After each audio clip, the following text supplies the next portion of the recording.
Bonjour à tous, ici le professeur André Richelieu.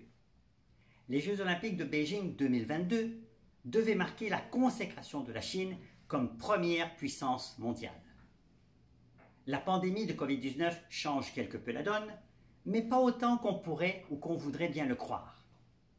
C'est que les Jeux Olympiques de Beijing ne sont qu'un levier, parmi d'autres, que la Chine utilise pour asseoir sa position sur l'échiquier international. Vrai, nous pourrions affirmer que les Jeux Olympiques de Beijing sont une extension des nouvelles routes de la soie, aussi baptisées Belt and Road Initiatives, qui visent à relier la Chine au monde extérieur et à permettre à la Chine d'accroître davantage son influence via des routes terrestres, maritimes et technologiques. Et dans ce dernier cas de figure, nous pouvons penser à l'intelligence artificielle et à la 5G.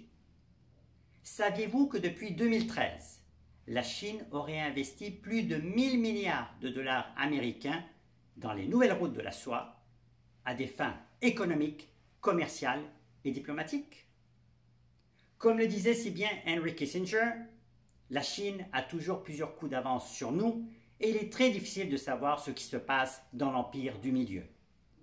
Force est donc de faire preuve d'humilité et d'éviter les approches bellicistes stériles qui ne mènent nulle part. Nous n'aurons d'autre choix que de trouver une façon de collaborer avec la Chine, une puissance en devenir, non seulement pour défendre nos intérêts, mais aussi pour les promouvoir dans un monde qui est en train de changer et où la Chine, comme je viens de le dire, aura un rôle majeur à jouer. Dans ce contexte, le sport est un moyen, les Jeux Olympiques de Beijing, une vitrine pour célébrer les succès du passé, du présent et à venir de l'empire du milieu.